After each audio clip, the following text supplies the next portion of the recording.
Hello, today's daily reading comes from the book of the Apocrypha. We are reading from the book of Jasher, chapter 74, and it reads as follows.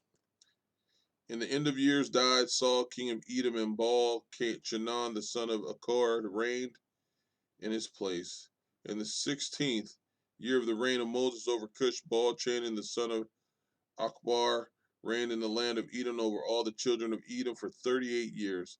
In his days, Moab rebelled against the power of Edom, having been under Edom since the days of Hadad, the son of Bedad, who smote them in Midian and brought Moab under subjection to Edom.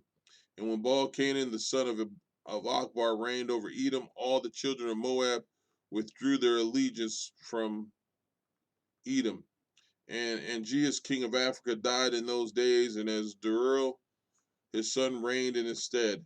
And in those days died Janius, king of the children of Chittim. And they buried him in his temple, which he had built for himself in the plain of Canopia for his residence. And Latinus reigned in his stead.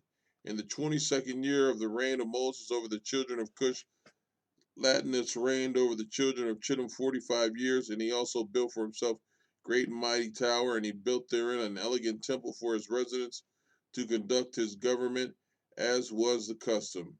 In the 3rd year of his reign, he caused a proclamation to be made for all his skillful men, who made many ships for him. And Latimus assembled all his forces, and they came in ships and went therein to fight with Asdrubal, son of Aegeus, king of Africa. And they came to Africa and engaged in battle, and Asdrubal and his army. And Latinus prevailed over Asdrubal. And Latinus took from Asdrubal the aqueduct which his father had brought from the children of Chittim, when he took Janiah, the daughter of Uzziah, for a wife. So Latinus overthrew the bridge of the aqueduct and smote the whole army of Asdrubal a severe blow. And the remaining strongmen of Asdrubal strengthened themselves, and their hearts were filled with envy, and they courted death and again engaged in battle with Latinus, king of Chittim. And the battle was severe upon all the men of Africa, and they all fell wounded before Latinus and his people. And Asdrubal the king also fell in this battle. And the king Asdrubal had a very beautiful daughter whose name was Ushprazena, and all the men of Africa embroidered her likeness on their garments on account of her great beauty and comely appearance. And the men of Latinus saw Ushpazena, the daughter of Asdrubal, and praised her unto Latinus their king.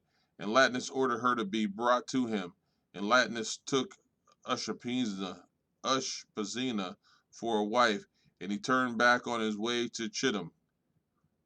And it was after the death of Asdrubal, son of Aegeus, when Latinus had turned back to his land from the battle, that all the inhabitants of Africa rose up and took Anibal, the son of Aegeus, the younger brother of Asdrubal, and made him king instead of his brother over the whole land of Africa.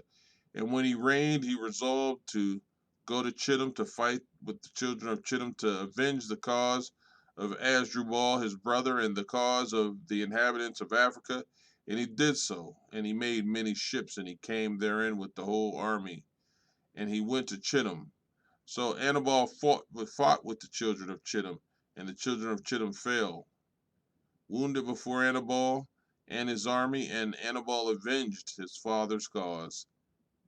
And Anibal continued the war for 18 years with the children of Chittim. And Anibal dwelt in the land of Chittim and encamped there for a long time. And Anibal smote the children of Chittim very severely. And he slew their great men and princes, and the rest of the peoples he smote, about 80,000 men. And at that end of the days and years, Anibal returned to his land of Africa, and he reigned securely in the place of Asdrubal his brother. Amen.